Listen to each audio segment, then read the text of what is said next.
When hope is gone, undo this lock and send me forth on a moonlit walk.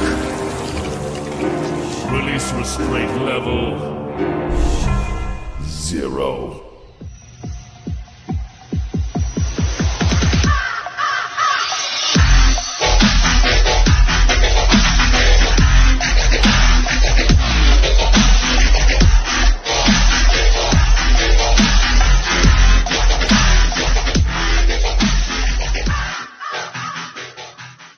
Hey kids, wanna see a dead body? Hi guys, this is the Void of the Ravenclaw. Welcome back to another fanfiction story. If you like this type of content, smash the like button and subscribe for future videos and updates that I do post on my community tab frequently. If you want to get access to any of my early content, check out the Discord. This is the bargain between an evil god and a villain, part 3. Let's continue where we last left off in our story. Izuku arrived at his destination quite fast. He lowered his floating gaster blaster down to the floor in a nearby alleyway near the abandoned hotel. As he proceeded to stand in front of a manhole lid or cover leading to the sewer system, shadow tendrils came out of Izuku's shadow and through the manhole cover to the side, slamming into a nearby wall. Izuku sighed to himself at Zelik, the evil god in his shadow. He's clearly very impatient. But he didn't speak about it. He just simply jumped down the manhole and landing on the bottom of the sewer tunnel on some sort of cement pathway. Izuku walked through the sewer tunnel with his skull mask firmly placed over his face. Not only that the skull mask keeps his identity concealed, but it also filters out the air, providing a gas mask using very advanced technology. Izuku activated his skull mask night vision as some sort of green glass-like material covered the entire eye holes of the skull mask as it lit up, signifying night vision was activated. Izuku walked down the sewer tunnel. As the population of the sewer made themselves known, as dozens of rats began to travel around the pathway and in the water, nothing was out of the ordinary as Izuku traveled through the sewer system until the tunnel lead into different pathways he could take. Izuku already took a look at the blueprints of the sewer system in the area around the hotel, so he knows exactly which tunnel he needs to take. He calmly walked towards the path on the far right. He continued to follow the path that eventually led to several sharp turns until he finally arrived, as he hid behind a large crate while the two guards guarding the back entrance, or the sewer entrance, of the abandoned hotel leading to the basement, carrying rifles. The guard dogs weren't only the problems that Izuku has to deal with. Nearby, there's a couple high-tech energy turrets scanning the area. The moment Izuku noticed a rat went a little further out than it needed to be, The automatic laser turrets immediately opened fire, locating the life form and killing it instantly. And the two members of the gang that's guarding the entryway of the basement wasn't one bit bothered by the automatic laser rifle or automatic laser turrets. Izuku peeked around the corner of the crate to observe the automatic turrets that are moving around, scanning the area, and immediately shoot down any nearby rats that entered the firing range of the laser turrets. The two gang members were too busy talking with each other to even notice Izuku.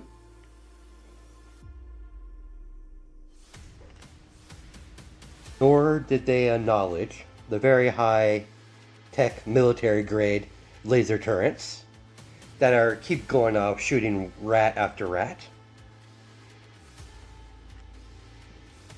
Interesting, so these turrets target anything that's get into range. And the turrets completely ignore the gang members. This gang must have programmed it to not to target them, but target everyone else. Let's see if I could time this just right.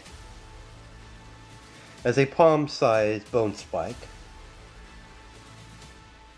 slowly begins to be constructed into Izuku's hands, as he threw them at the two turrets, only for the turrets to open fire and hit the bone spikes, redirecting it as the very sharp bone objects went flying in the opposite direction, right into the gang members' throats, as both of the men dropped to the ground dead, bleeding, gargling. Well, they're not dead yet, but they're slowly dying, as they try to cover their hands over their wounds. But the bone spike was too deep into their throats. They couldn't remove it, as they choke up on their blood, eventually dying. Deku threw a nearby rat towards the turret, while throwing his two combat knives into the turrets, slicing through the metal of the military-grade laser turret. It shortly exploded afterwards, making a small explosion that sent Izuku's combat knives flying, digging into the cement ground right in front of him. Izuku yanked them out of the ground, of the cement, and placed them back in their holsters, while approaching the dead corpses of the gang members. He took one of their automatic rifles and flinged it over his shoulder, as he took one of their handguns and placed it in his empty holster that's in the middle of his back, underneath his long black jacket. As he walked through the door that was leading to a dead end, as he saw metal steps leading upwards, right upwards into a manhole cover. Izuku easily climbed up the stair or ladder and lifted up the lid from the manhole cover and gently pushed it on the other side, quietly, to gain entry to the basement level of the abandoned hotel. As he placed the lid back over the manhole cover, or the manhole, as he placed it gently to keep his cover intact. That was quite interesting, partner. Did you actually do that on purpose, or was that just pure luck? To be honest, I was actually trying to do that. I wasn't sure it was going to work or not, but I got lucky. Or it's just pure skill. Pick whatever. I don't care. You're one lucky human. Suppose I am. Let's get back to it. these gang members are not going to kill themselves. Indeed, that would be a sight, as Zelik broke the mental link, remaining quiet, watching, and waiting for the bloodbath. The more people Izuku kills, the more souls he gets to devour. The more souls he eats and devours, more of his power he can recover from the other deities, sealing away the majority of his power. He's only a shadow of his former self. He's far too weak. That's why he approached Izuku the way he did when he was just a kid. He's more than happy with the 2 new souls he got from the death of the 2 gang members guarding the sewer entrance to the hotel that Izuku killed. Of course, Izuku is unaware that he's been eating the souls of the people that he killed, nor does he plan to tell the human. He knows the human wouldn't really care. That's why Zelik never brought it up. Izuku quietly but swiftly move across the room and begin to head up the stairs leading out of the basement. It is pitch black, so there's no light, but with his mask, night vision, seeing in the dark was a simple matter. The moment he got out of the basement and walked down a random direction down the hallway, another hostile gang member came walking across the corner. Izuku moved too fast for the gang member to react as he placed his hand over the man's mouth and slammed his combat knife in the side of his head, yanking out his knife and dragging the dead corpse to the basement and throwing him downstairs. As he closed the door, he noticed the gang member's firearm on the ground, so he took out all the ammunition and threw the gun into the basement and shut the door and continued to walk down the path of the hallway. Luckily for Izuku, his mask can deactivate and activate his night vision automatically from the brightness of the area he's in. So he doesn't have to consciously activate his night vision. It does it on his own. Izuku immediately noticed the illumination throughout the entire hallway is very dim, enough to see a few steps, but that's about it. Izuku is here for a reason. To wonder about their light fixtures and why it's so dim. He got to the perfect location as he entered the main lobby of the first floor of the hotel and set up his EMP pulse generator device and place it somewhere it won't be noticed, right underneath the lobby desk. By attaching it underneath the desk and turn it on, the device released an invisible EMP pulse throughout the entire hotel, killing all the lights and power, as Izuku's mask reactivated its night vision. It took about 2 minutes after power was cut off for all the members of the gang, or on the first floor, to go on high alert and patrol through the entire hotel, all having flashlights strapped onto their rifles and firearms. Izuku used the darkness to his advantage and began to pick them off one by one. The first 3 was easily eliminated by walking behind them and slitting their throats. Then he would move on and stab another one into the back of his neck.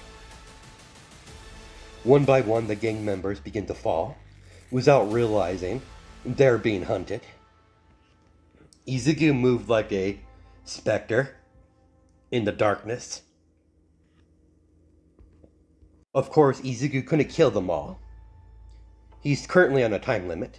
His EMP pulse generator will only last for not very long, until it overheats and shuts down. So he's going to use what time he has to the best of his ability right now, as he focuses on his main objection. It's to kill enough of them, cutting down their numbers as low as possible. Once the entire first floor was cleared, bodies are scattered throughout the hallways and the lobby room. Izuku approached the stairs and began to ascend to the second floor of the hotel. Izuku didn't have to wait long. When he finally arrived on the second floor, he spotted another target across the hallway. Izuku rushed towards him silently and plunged his combat knife into his throat as he roughly yanked his combat knife out of the man's throat as he fell to the ground dead. As another one approached Izuku, Izuku stabbed him in the stomach while covering his mouth, while using his other combat knife to cut off his head. At this time, Izuku is covered in blood. The hotel hallway was decorated with red crimson liquid. As blood begins to drip from both of his combat knives in his hand, as he walked walking down the hallway of the second floor of the hotel. As the incomplete hallway was covered in blood and guts, Izuku was so focused on his task, he didn't notice the presence nearby watching him, but not with their eyes, but with pure senses, or by an invisible force. Inko is watching the hotel from the outside on top of one of the nearby buildings.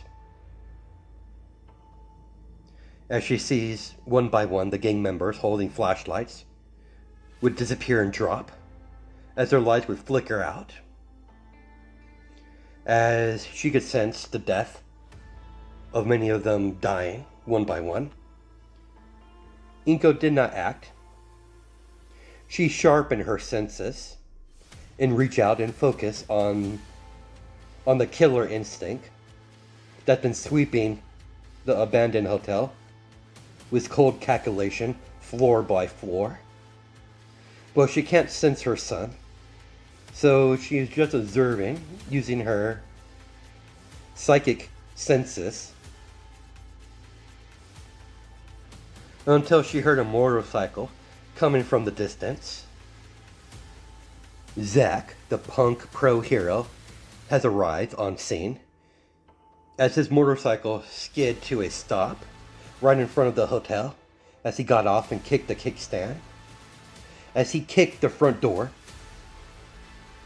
of the hotel with his black boot, as he cracks a grin, "Found you," as he walked through the pitch black lobby of the first floor of the abandoned hotel, noticing all the dead bodies scattered all around.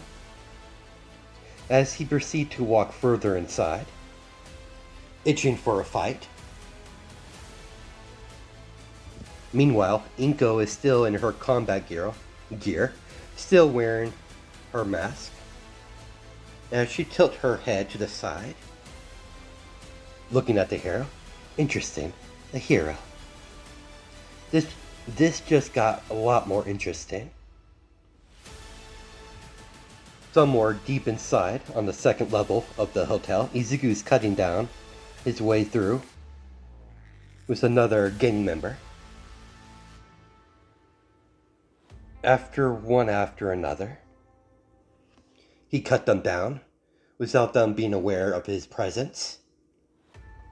using his superior stealth abilities to move through the darkness like a specter. His black bone mask is covered in blood as blood begins to drip down from his mask as he struck down another gang member by slicing the man's throat. As the gang member dropped to the ground, grabbing onto his neck, trying to stop the bleeding, Izuku simply slammed his combat knife in the back of his skull as he yanked it out and kicked the body to the ground, as the man fell down to the ground dead. As Izuku carelessly walked on top of the dead corpse. On the first floor, Zack picked up one of the flashlights that wasn't destroyed or turned off. It was still on. As he began to examine the dead corpses, he sees several familiar wounds that match with the corpse from the massacre of the street punk gang that he was investigating. Connecting the dots, Zack's mouth formed into a smirk. I had a feeling this gang would be next. The next target. This is Zack. I found our suspect as he talked through the earpiece in his ear.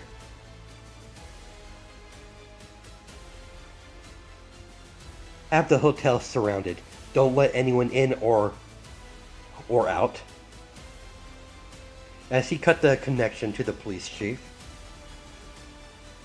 It didn't take long for the police department to quarantine the outside of the hotel, barricading off. Officers keeping the public away from the area. Zack picked up a different path that Izuku didn't take to reach the second floor of the hotel. Zack attached the night vision visors over his eyes. Zack could clearly see all the panicking gang members looking around with their flashlights that attached to their weapons. As they're panicking around like a spook rat, like they're hunting down a specter. The gang members, or the gangsters, were completely unaware of Zack's presence. So that's when impulse struck the gangsters by slamming several palm strikes into their stomach. As a wave of energy was released from Zack's palm, the moment his palm made contact, the gang members immediately went sent flying into the wall, knocking them out. Zack continued on his way after slapping handcuffs on the unconscious gang members, and continue on his way, trying to reach the second floor. Outside was Inko. Inko finally decided to act and flew through one of the windows, breaking it when she gained entry, and landing on her hands and feet on all fours, and rushed forward towards a gang member that are shining their flashlight towards her direction. They immediately opened fire. Inko simply maneuvered around their bullets, using her flexibility to take advantage and cutting off the hand of the gang member that was holding the rifle. Once the gang member was disarmed, she kicked him in the side of the head, sending him flying into a nearby wall, and proceeded to cut down the two other gang members by cutting their heads off with her short katana. Then she threw a throwing knife at the first gangster she knocked down, piercing into his head, killing him. Inko is on the second level of the hotel. So she proceeds to travel through the vents to cover more ground and to avoid unnecessary fights. Izuku at this time has finally reached the third floor. The last floor of the hotel. About time he got to the third floor of the abandoned hotel, the power returned. The moment the power was turned back on, Izuku's skull mask immediately deactivated his night vision, sensing the light so Izuku doesn't damage his eyes. Izuku was surrounded on both sides of the hallway.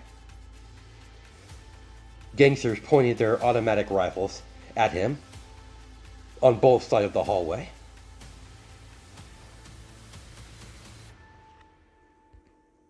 That's unfortunate. Seems like I've been discovered. No reason to hold back now, I guess.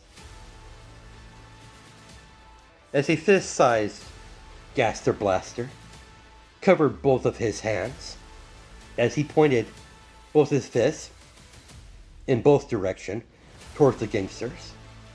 As the mouth of the Gaster Blasters over his fist open up, as the green energy begins to charge, then immediately unleashed out of the mouth of the dragon-like skulls.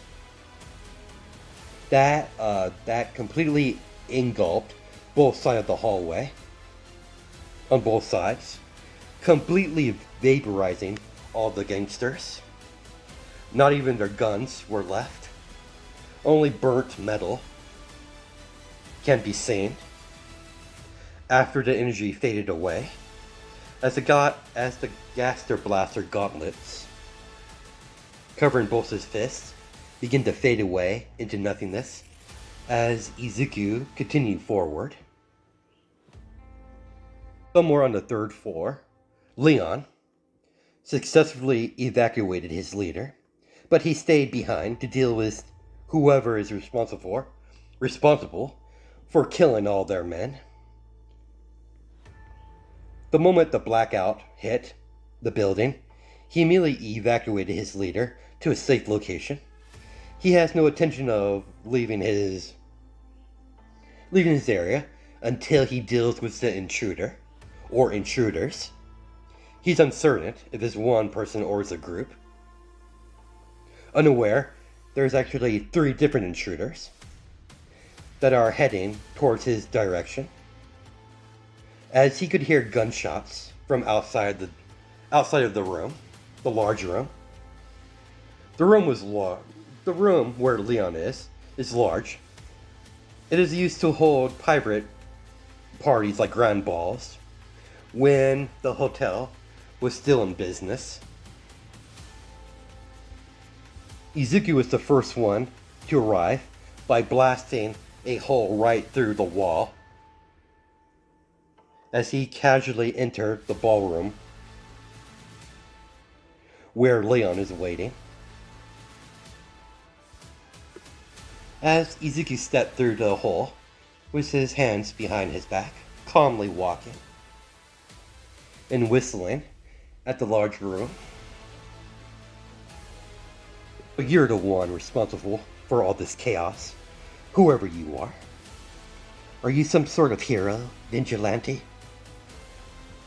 Izuku couldn't help himself but cackle at the mere thought of him being a hero. Me a hero? That's completely absurd. And hilarious. Vigilante then. Come again? I don't have the moral compass for that. A vigilante require, well, a sense of right and wrong, and I do not have that. I guess you could refer to me as a villain, if you were going to label me something. Leon narrowed his eyes. Can you please enlighten me on why you attacked us? I don't think we crossed paths. I don't think we've wronged you in any way. Whoever you are. How precious. You think I need a reason. There's no reason. I've never met any of your gang members until tonight. Then why? For fun, of course. It's not very often I get to stretch out my legs like this. You wouldn't believe how frustrating it is, always keeping yourself in check. Keeping that nice and peaceful persona intact, while hiding the monster that's walking among them, among the innocent civilians. I did all this to test my ability, to see where my limit lies. It's nothing personal. It never is personal. It's just business. Nothing personal. You massacred my comrades, you son of a bitch. You see, this is why I don't like people like you. So emotional. Emotional people like you make mistakes. Deadly mistakes. But please, proceed. Make a mistake. It doesn't matter. You're going to die here regardless. I had enough of this. You're a dead man. Nor do I care about your villain persona. It won't matter because you're gonna die. Leon immediately shot out a bone spike out of his palm. Izuku was slightly surprised, but he reflected it. He reflected Leon's bone spike with his own bone object by throwing at the flying one towards him, as both bones collide with each other, canceling each other out. Well, well, well, what do we have here? A bone quirk. How quaint. This makes it a whole lot irritating. To think you have a bone quirk. Don't delude yourself, fool. My quirk is not your everyday bone quirk. It's far more than that. But why am I telling you this? It won't matter because you're not leaving this room. Walking. Only way you're leaving this room is in a body bag. Izuku pulled out both of his combat knives and flash step and appeared right above Leon. Leon had to pull out a bone staff from his palm and block both of the combat knives at once. Leon might have blocked the initial attack, but the force of the attack still sent Leon sliding backwards. Once Leon recovered, he immediately morphed his bone staff into a bone spear and immediately charged forward, thrusting out several spear thrusts towards Izuku. Izuku easily redirected the spear thrust with his combat knives, easily controlling the pace of the battle. Leon's speed of his spear thrust would occasionally get faster. The speed increase was barely noticeable, but Izuku has a keen eye for such things and easily noticed. He was curious on how fast his speed can increase until he hit his until he hits his plateau. So he increased his attacks to put pressure on Leon, forcing him to adapt or be cut down. Izuku would increase the speed slightly every so often, forcing Leon to block, applying more pressure on his weapons. Izuku unleashed a more powerful attack by slamming his combat knife against the bone spear as the weapon began to crack until it shattered.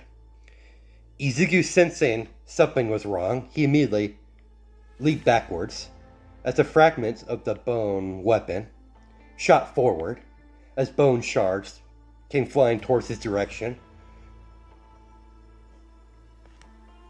With increasing speed, Izuku dodged the first wave of bone shards, A couple shards graze his shoulder, drawing a little blood. Leon created more bone shards and shot him out of his palm. As a humongous Gaster Blaster opened his wide jaw and closed it, shielding Izuku inside its mouth as the bone shards harmlessly ricochet off the dragon-like skull of the Gaster Blaster. When the shards finally stopped, the Gaster Blaster faded away as Izuku stepped out of the mouth of the dragon-like skull that finally begins to dissipate into nothingness. Nice try. But before Izuku can do anything further, Zack burst through the door while kicking it open with his foot. As Inko kicked the vent open, as she leaped from the vent and landed on the ground. The room on the other side, as everyone has finally converged into one spot. Leon narrowed his eyes at the new intruders. He immediately recognized Impulse. Leon, it's been a long time. I see you're doing the same old. I wasn't expecting you to have so many interesting new guests. Zack briefly turned his attention towards the masked woman. Then he turned his attention towards the masked boy. He could tell he's either middle school or high school. And the bone-like mask covered his face, concealing his identity. And the woman, he has no idea. Her mask covers her entire face. But the one with the skull mask, he has a bad feeling about him.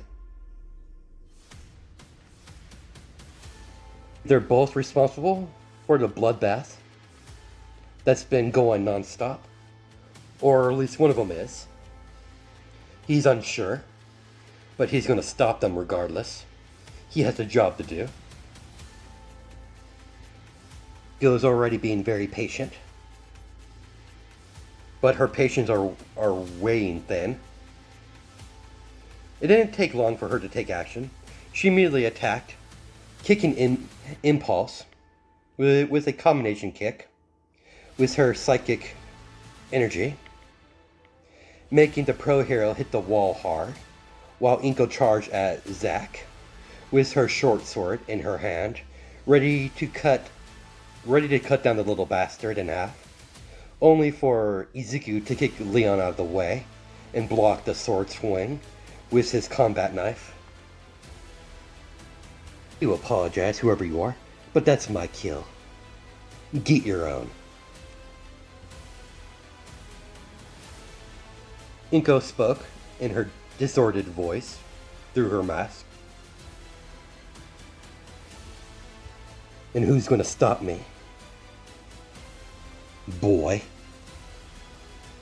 Inko considers herself a very intelligent woman, but she found this young man to be quite familiar. She can't put her finger on it. But the bone mask covering his face, and with his voice disordered, much like hers, using most likely a voice changer. She can't shake the feeling that she knows him from somewhere, but she can't put her finger on it. Her mask has the same thing, so she doesn't find it too surprising. But the fact that he blocked her attack intrigued her. She can't sense her son anywhere. Like she's being blocked from his presence. She lost track of him. So she'll have her fun here, then head back home. After killing everyone in the room. No doubt that her son most likely returned already. So she can't stay here all night. Inko and Izuku begins to launch forward towards each other, using their incredible speed and skill with their blades to begin to clash. As their blades collide with each other, making sparks. Unlike the battle with Zack, who he was fighting earlier, Izuku could barely keep up with his woman. He barely managed to dodge and block each of her sword swings from her short katana, but she's clearly overpowering him with strength, speed, and skill. Izuku narrowed his eyes, seeing the slight glow of the green that covers her entire body. Telekinesis. Zelik knows his partner is in a losing battle, as he finally revealed himself, coming out of Izuku's shadow partially, and let out a terrifying scream that immediately paralyzed everyone in the room, except for Izuku. We're leaving. Zelik teleported Izuku away. He begins to teleport Izuku away in a swirl, giving everyone in the room a vicious smile. You haven't seen the last of us. We'll be back, and the next time, you won't be so fortunate. Enjoy your lives. What short time you have. As Zelik started to laugh and fade into a swirl until they were completely gone. Think of like the Kayumi, not Kayumi, but Kiyumi, the Sharingan ability from Toby. I know I said it wrong, it's whatever, I don't really care right now, so let's continue forward. Despite how surprised Inko was by the creature, this was the perfect opportunity to make her escape. No reason to cause an outright war with the heroes. The heroes in America, the Hero Society, is far more dangerous compared to the ones, well, the same amount of danger compared to the Japanese organization of heroes and the American. And her body is still paralyzed. So she teleported away using her telekinesis. No point in getting herself captured or killed.